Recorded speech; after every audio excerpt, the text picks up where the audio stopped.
How you doing, guys? Mohammed Tantawi here, back with another video.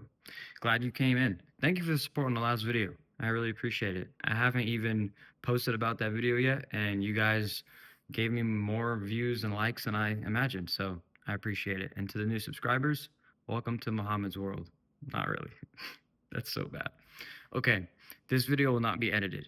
There is nothing I'm gonna say that's gonna be edited. There's gonna be no cuts. There's gonna be no music. There's gonna be nothing. It's gonna be just like the last video. I'm just gonna sit here and talk to you. And the subject today is going to be pornography, something I struggled with severely when I was just actually 2, 3 years ago, and something that is still a struggle to not type into my freaking incognito tab. Now, where do I start, right? As I'm researching more and more, and I had to because if you haven't, I'm going to post a link to my article that I wrote about in the school newspaper regarding porn. It inspired this video, and the article did pretty well. And I attacked porn from a racial component, a depression component, and a men's health component. So there's a lot of different ways you can come at porn, and there's a lot of positive ways you can come at porn. Porn is not a gray and white issue, black and white issue. There's definitely more than two sides. And I had one person tell me actually the other day, it helps me relieve my stress. I don't see anything wrong with it. Cool. One of the things I talked about in my article is if you don't see a problem, I just suggest you buying all the materials you need to watch porn in bulk. Just save you money. I don't know. But let's talk about porn. Why did I quit watching it? Okay, I got to give all credit, first of all, to my brother, or I call him my brother, but he's probably my best friend in the world. And he started talking to me about, why would I watch it? And basically, it broke down to I'm too underconfident to go talk to the actual woman that I would want to sleep with. Therefore, I'm going to find a semblance of that woman on the internet that looks, at least to the same beauty standard. And I'm going to watch someone else perform what I wanted to. I just defined cuck. A cuck is someone who likes to witness other people do it. Just fine. Again, if that's your thing, that's your thing. Don't care. I like cream cheese on my waffles. That's not everyone's thing. I also put cucumbers in my yogurt. That's not everyone's thing. So, if it's your thing, porn is a hard subject to talk about because it's so discreet that you really don't know who you meet that watches it. You can say that guy's lame, he watches porn. He's an incel, he watches porn. But at the same time, dudes who get a lot of girls still watch porn. So I want you to think of the dog that you ever seen hump the pillow and it's like uncontrollable and he's just humping this pillow. Excuse that. That is what I started to think of myself when I couldn't control my urge to satisfy my needs on my own. The thing that makes it complicated is, like I talked about, the different sides. So there's health concerns if you were to no fap for the rest of your life and just wait for sex, because you have to assume that sex is coming. And you also have to be in a position where you're willing to risk the mood swings, the increased stress levels, and maybe the uncleaning of your urethra. Because when you do ejaculate, it does clean out your pee pee. So those are things that you're going to have to kind of balance. So if you're someone who believes no sex before marriage, is it helping you to jack off to relieve that same stress? Maybe it is. But I'm here to talk about today is if you're just too underconfident to speak to women, that isn't the way to go about it. Take it from me who has personal experience in that specifically. I've never been the guy to get a lot of girls. I've never been the guy who walked into the bar and everyone's looking at me. I'm a decently attractive dude. I got an okay personality and I'm kind of a nerd and I like Yu-Gi-Oh. So I'm an acquired taste is what I'm saying. So I'm not Andrew Tating you up. I'm not going to tell you you're a loser. I'm not going to tell you to go find a girl and just like that, act like an alpha and then you're going to wow her. I'm not going to do that. I don't believe in half those concepts. If you haven't, check out my Manosphere video where I broke down the Jordan Peterson, Andrew Tate, and the Samuel, whatever his name was, rest his soul.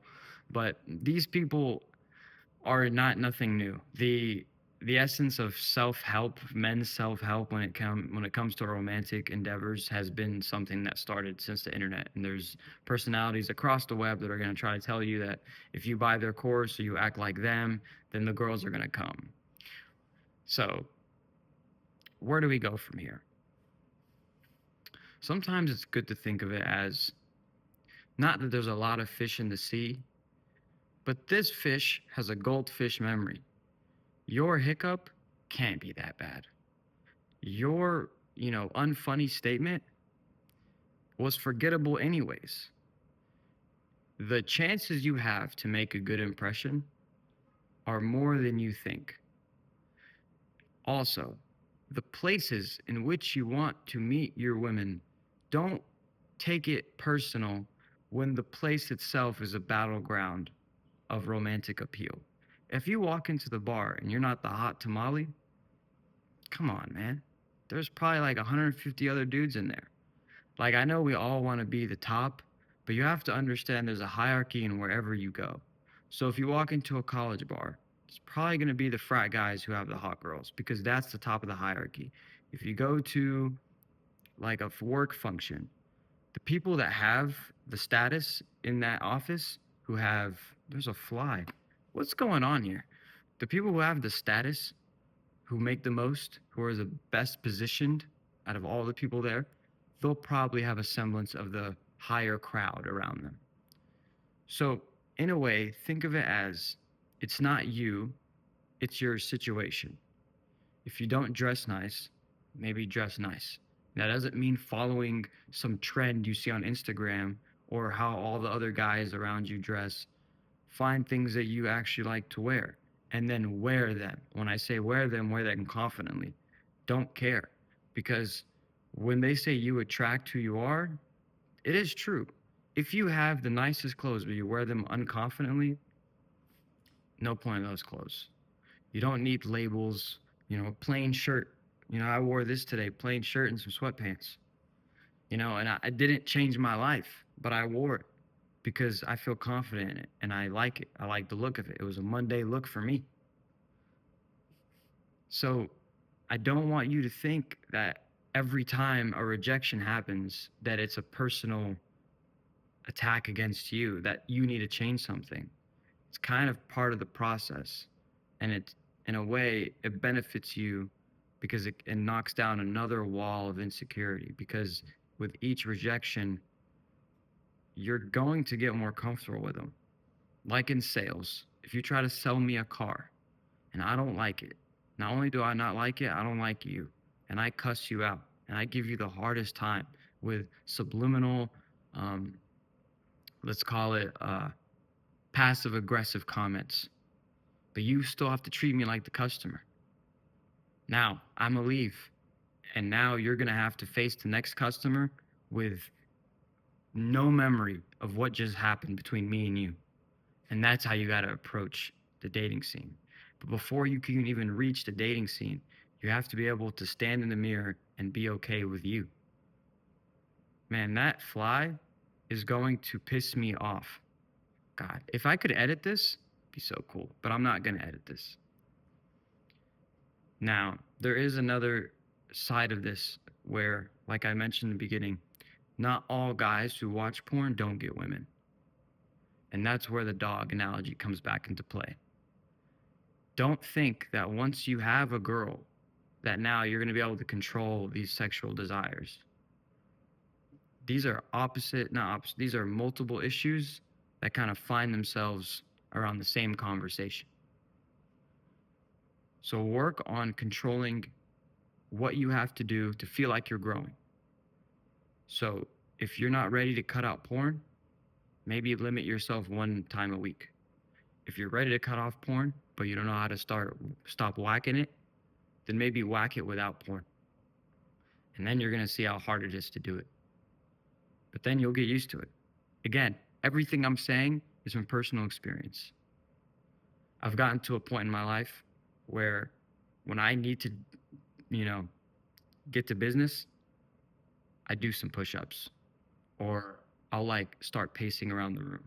I'll do anything not to get me to that point. That's a personal decision I've made.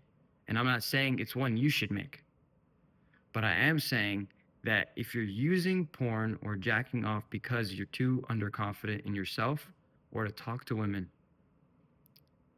it's not the solution. That's it. It's a reminder. It's not the solution. Because to feel confident within yourself means that you can find other confident guys who you can be friends with, not surrounding yourself with bozos. So when you find confident dudes and y'all walk into a place together, that gives you a sense of unity, that gives you a sense of structure, and people can look at you and say, those guys look like they're doing well in life and they're friends with him. Therefore, he probably is doing as good or similar to they are. And that's the point. Your confidence will radiate through different aspects of your life. And it's not going to change in one night. And you can't be obsessed with attraction and beauty. You know, it's when you start to love yourself, you're going to see that those who care and appreciate you are looking at you not as a character of beauty, not because you look good or you're trendy or you have piercings or something about you that gives them an aesthetic attraction to you, but you're going to start to realize that some people actually like love your personality. They like you to be around. They love your insight. They like the way you do things. They love your listening skills. They want you as a human being. And you happen to be attractive. And your attraction will rise as these things, you feel them. You feel that people actually value you. You will feel more attractive and you will be more attractive. You'll walk with your head higher, your chest out. You'll walk with more grace. You won't have to be a jock, a dick. You won't have to be mean to people. You won't have to subliminal or mentally pass someone by and insult them. Now, will you sometimes? Yeah. Will you feel small next to some people? Yeah. Did I feel small next to some people today? Yeah. It happens. It's part of the process. No one is 100% confident. The game, that's why these social media people exist, because the game is so ambiguous. It's not, there's nothing concrete about confidence. There's nothing, there's not even scientific data that really completely separates self-esteem and narcissism, which you can find in the article that I'll link below. Just know that as long as you're making steps, you're doing okay. But if you haven't made steps yet, at least I want you to acknowledge that this isn't the solution. Look, I've done a lot of things in my life where I knew this wasn't the solution, but I was doing them anyways. I was aware of it, and that's okay. There is scientific data that pushes the idea that cognitive dissonance affects our nervous system, and that I say that to say that you will change. Maybe not for the better. I don't know. But something in your life will change. So you're going to keep evolving in your own particular way. And then maybe by the grace of God, it'll be in a good way. I hope so. But maybe it won't. And that's the risk of life. That's the risk of being a human being. We're very vulnerable to continual mistakes. And like just like this fly doesn't care that it's ruining my video, you can't care about ruining other people's day. Your confidence, if it's too radiating, if it's too much, if people around you start hating, like I'm gonna start hating on this fly. Once the video's up, I'm gonna kill this fly. But the fly didn't care that it was flying through the video. So people, I'm not saying they're gonna kill you. People might, throw some insults your way. People might start hating on you for no reason. People don't like it. People don't want you to evolve. They say they do. A lot of people say they want you to evolve. They want you to grow. But the loved ones really do. The loved ones who actually care about you as a person. And that brings me back to about 5 minutes ago. Stop looking at aesthetics and character and start appreciating people who actually laugh at your jokes. There's this thing like on dating apps, like I want someone funny. Find someone who finds you funny. I don't think Kevin Hart is that funny. Kevin Hart to me hasn't been funny since like 2013. I think Cat Williams is funny now.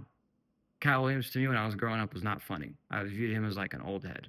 It just wasn't funny to me. Dave Chappelle, the Chappelle show, I didn't find that funny. Dave Chappelle today, I kind of find funny.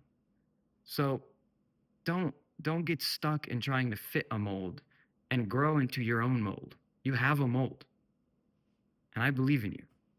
And believe me, I'm working with you. I am one of the most confidently challenged people that you could possibly meet. I promise. But it's a work in progress that I've committed to, and I'm making this video first to kind of just talk about an article I wrote so you can read it, because that'd be cool. But second, to maybe open your eyes to the fact that you're not playing against Andrew Tate. You're not playing against some dude you see on campus or some guy at work or some dude in your unit. Like, you're playing against yourself. And that's a lame thing to do because it's boring. How do you know you win? I can't beat myself from yesterday.